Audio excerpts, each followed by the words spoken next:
सियावर रामचंद्र भगवान की, उमापति महादेव जी महाराज की, पवन सुत हनुमान जी महाराज की।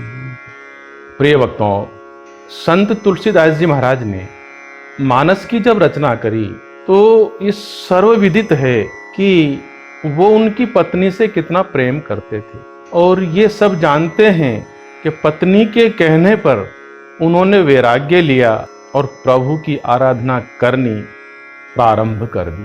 पत्नी ने ये कहा था कि पतिदेव, जितनी प्रीति मेरे में हाड़ मांस के शरीर से हैं, उससे यदि 10% भी यदि भगवान में हो तो आपका उद्धार हो जाएगा। बस यही बात तुलसीदास जी के लग गई और उसी वक्त उन्होंने घर छोड़ दिया, चित्रकूट में चले गए। चित्रकूट में जाकर के और वहां हनुमान जी को अपना उन्होंने गुरु बनाया। हनुमान जी को गुरु बना करके हनुमान जी की आराधना की। हनुमान जी साक्षात प्रकट हुए और कहा, क्या चाहते हो? तुलसीदास जी ने कहा, गुरुदेव, मैं भगवान का दर्शन करना चाहता हूं। और वहां नदी के किनारे मेला लग रहा था। हनुमान जी ने कहा, आपको यहाँ मेरे आराध्य प्रभु राम के दर्शन होंगे। आप चंदन लेकर के बैठ जाइए, जो मैं कहूँ वह तिलक कर देना।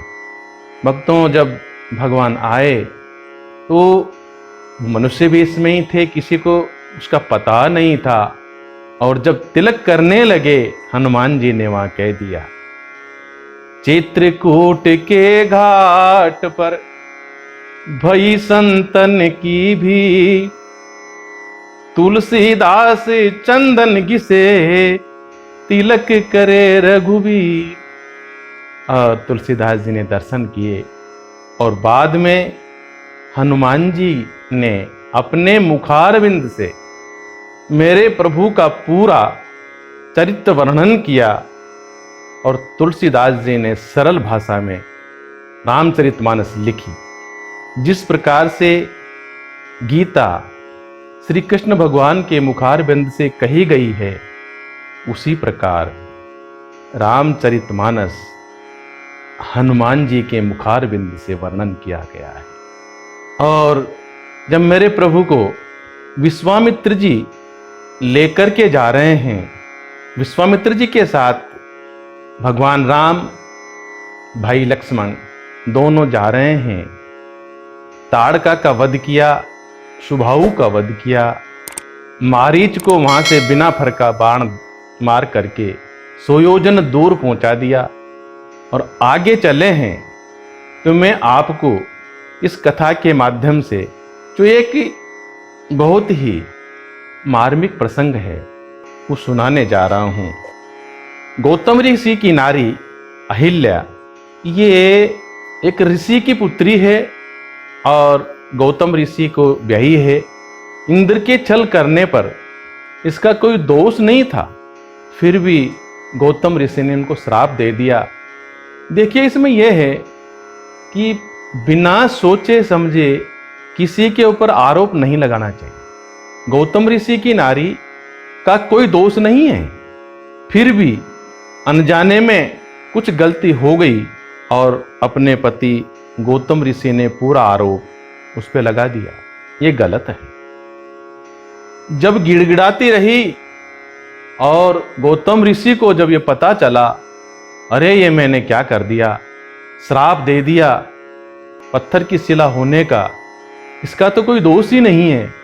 तब गौतम ऋषि ने कहा, देवी, श्राप तो झूठा होगा नहीं, पर जब मेरे प्रभु पृथ्वीलोक पे अवतरित होंगे और उनके चरण कमलों की रज तेरे को स्पर्श होगी, तो तू वापस अपने दिव्य रूप में प्रकट होकर के मेरे लोक में पुनः आ जाओ। तो मेरे प्रभु और लक्ष्मण जी जब विश्वामित्र जी के साथ में जा रहे हैं, तो गंगा से पहले एक पत्थर की शिला दिखाई दी और ऐसा जो प्रतीत होता है, मानो वो शिला ये कह रही हो कि प्रभु मेरा उद्धार कीजिए। अब एक यहाँ बात ये आती है कि प्रभु सीधे उस शिला को स्पर्श नहीं कर सकते हैं। क्यों? कि गुरु साथ में है। तो मेरे प्रभु ने अपने गुरुदेव विश्वामित्र जी से कहा, गुरुदेव ये कौन है और ये क्या चाहती है? तुलसी बाबा लिखते हैं, गौतम नारी श्राप बस उपल देह धरी धीर, चरण कमल रज चाहती कृपा करऊं रघुवीर।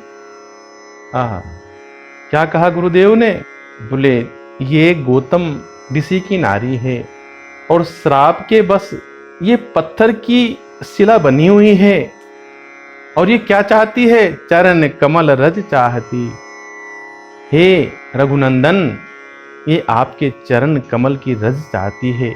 जब ऐसा सुना मेरे प्रभु ने तो वहां चरण कमल का स्पर्श किया है और स्पर्श करने के बाद जब वो प्रकट हुई तो उसका तुलसीदास जी ने कितना सुंदर वर्णन किया है। पर सत पद पावन शोक न सावन, प्रगट भई तप पुंज सही, देखत रघुनायक जन सुखदायक, सन्मुख होई कर जोर रही, अति प्रेम अधीरा पुलक शरीरा, मुख नहीं आवही बचन कहीं, अतिशय बड़ भागी चरणन लागी, जुगल नयन जलधार बही। श्री राम जी के पवित्र और शोक को नाश करने वाले चरणों का जब स्पर्श हुआ तो वो तपोमूर्ति जो है अहिल्या सामने प्रकट हो गई। भक्तों को सुख देने वाले श्री नाग जी ने देखकर वह हाथ जोड़कर कहने लगी, हे प्रभु, अतिशय बड़भागी चरण लागी, जुगल नयन जलधार बही। आंखों से अश्रुधारा बह निकली। अहिल्या का प्रसंग कोई छोटा मोटा प्रसंग नहीं। जलधार बहने लगी और कहने लगी, मैं कितनी भाग्यशालिनी हूं कि आज प्रभु आप मेरे सन्मुख हैं और मेरा शरीर पुलकित हो गया है। और फिर क्या कहा, धीरज मन कीना प्रभु कहूँ चीना, रघुपति कृपा भक्ति पाई, अति निर्मल बानी स्तुति ठानी, ज्ञान गम्य जय रघुराई, मैं नारी अपावन प्रभु जग पावन, रामन रिपुजन सुखदाई, राजीव विलोचन भव भय मोचन, पाही पाही शरण आई। आहो, मन को धीरज दिया और रघुपति के चरण की कृपा और भक्ति प्राप्त करी अहिल्या ने, और बिल्कुल निर्मल वाणी से हाथ जोड़ करके बोल रही है, हे रघुनाथ जी, मैं पहले तो नारी हूं, फिर नारी में भी अपावन हूं, श्रापित हूं। आप तो राजीव लोचन हैं, आपके चरणों में निवेदन करती हूं, शरणागत हूं, आप मेरा उद्धार कीजिए।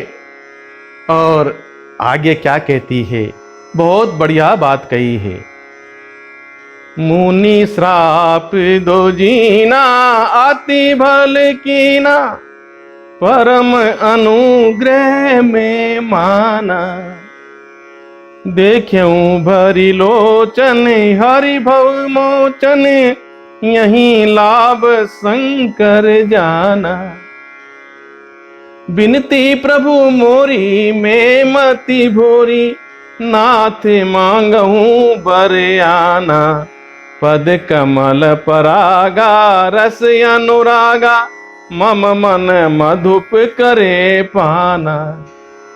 देखिए अहिल्या क्या कहती है, प्रभु मेरे पति ने मुझे श्राप दिया, वो अच्छा किया। देख्यूं भरी लोचन हरि भव मोचन, यही लाभ शंकर जाना। जो भोलेनाथ को भी लाभ मिला वही लाभ आज मुझे मिल रहा है। मैं आपके सन्मुख हूं, आप मेरे सन्मुख है, मैं आपके दर्शन कर रही हूं। मेरे पति ने मुझे श्राप दिया, अति भल कीना, अच्छा किया है।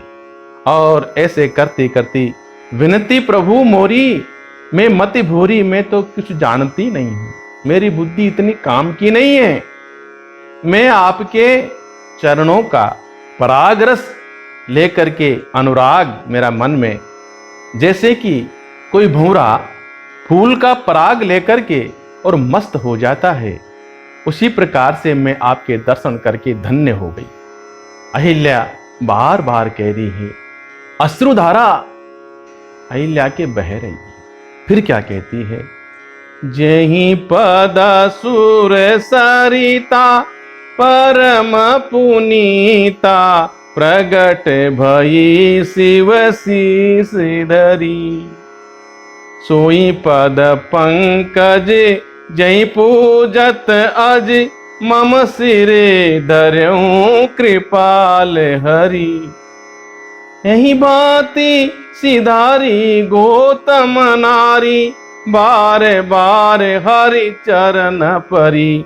जो अति मन भावा सो बर पावा, गे पति लोक आनंद भरी। जिन चरणों में परम देव नदी गंगा जी प्रकट हुई, आहा हा, क्या कह रही है, जिन चरणों से गंगा जी प्रकट हुई और उस गंगा जी को शिव जी ने सिर पर धारण किया। जिन चरणों को ब्रह्मा जी भी पूजते हैं, हे कृपाल हरि, हे दीन दयाल, आप द्वारा उन्हीं चरणों को मेरे सिर पर रखा।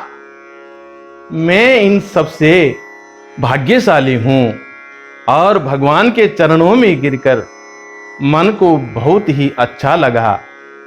और ऐसा कह करके वह अहिल्या आनंद में भरी हुई अपने पति लोक को चली गई। बोल भक्तों भगवान की जय।